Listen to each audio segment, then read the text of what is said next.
Now think about this. This guy literally is going to be unstoppable because, as far as I do know, if I'm reading the prophecies correctly, it does appear as if China will be moving against the Antichrist. And possibly maybe even Russia, I'm not sure. But nevertheless, this guy literally will be able to defeat them very easily and quickly. This guy will demonstrate his full power by destroying anyone who gets in his way.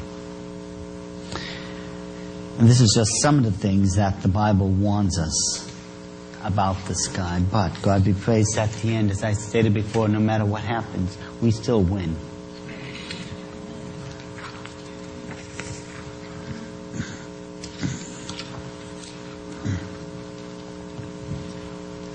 What form of rule is to be given to these communities, if not that despotism which I shall describe to you later?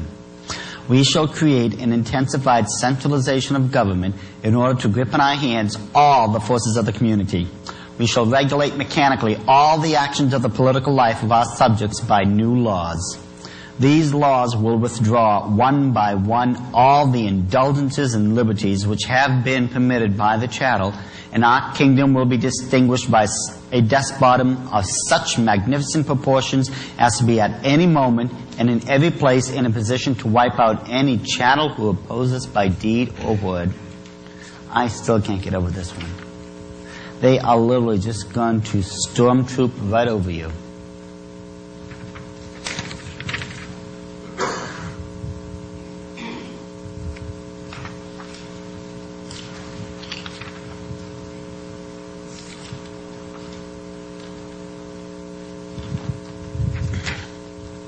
The recognition of our despot may also come before the destruction of the Constitution.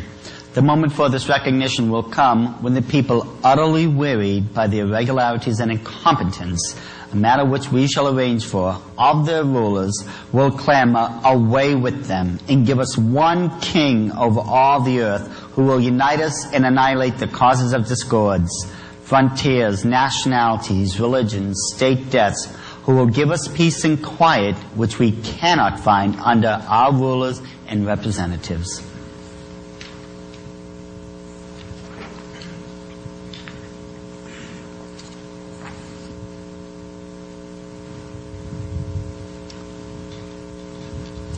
It is this which has served as the basis for our organization of secret masonry, which is not known to, and aims which are not even so much as suspected by these chattel, attracted by us into the show army of Masonic lodges in order to throw dust in the eyes of their fellows.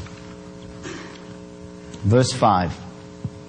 And there was given unto him a mouth speaking great things and blasphemies, and power was given unto him to continue 42 months. 3.5 years, or what we know as the tribulation. The last 3.5 years is known as the Great Tribulation. This is when things really get heated up.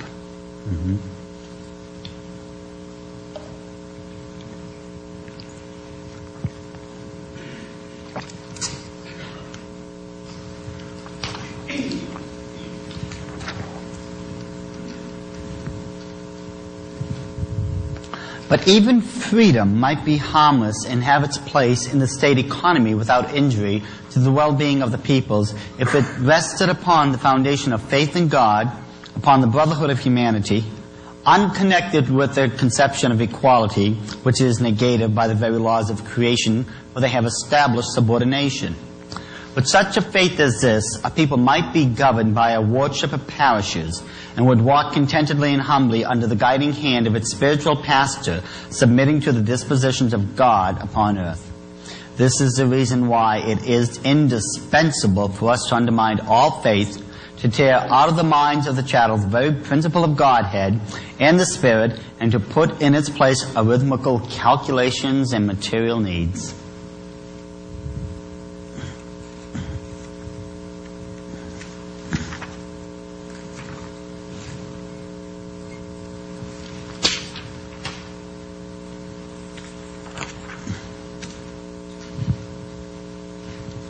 When we come into our kingdom, it will be undesirable for us that there should exist any other religion than ours.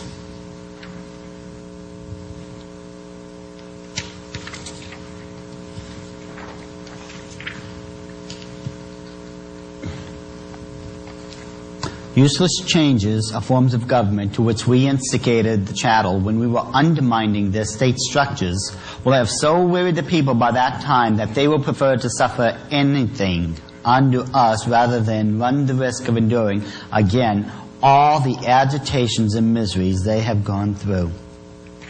So this guy's not only going to speak out against God and his children, but he's also going to make everyone's lives completely miserable. Verse 6. And he opened his mouth in blasphemy against God, to blaspheme his name and his tabernacle and them that dwell in heaven.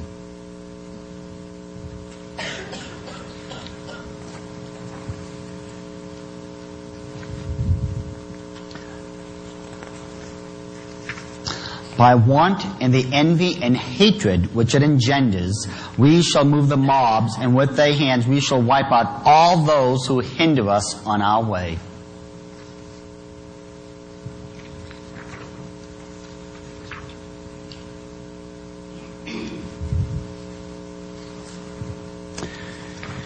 Okay.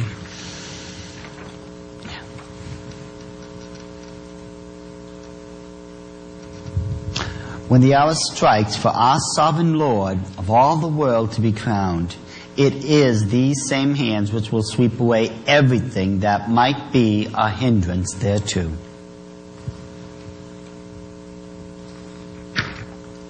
Listen to how they describe their kingdom here. And our kingdom will be distinguished by a despotism of such magnificent proportions as to be at any moment and in every place in a position to wipe out any chattel who opposes by deed or word. They can be in any place and in the position at any time they choose to wipe anyone out. This definitely is dictatorship. This is not a democracy. This is not the Republic of the United States of America.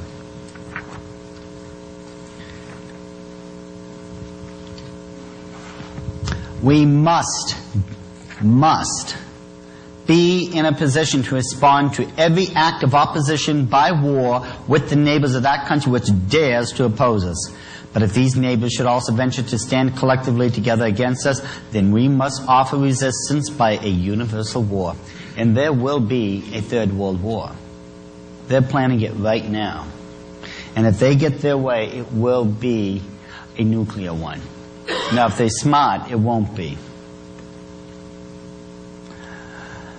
Okay, this man is going to have power over all the world and over the Christians.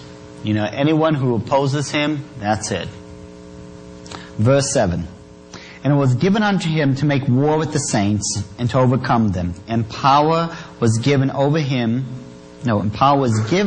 all kindreds and tongues and nations.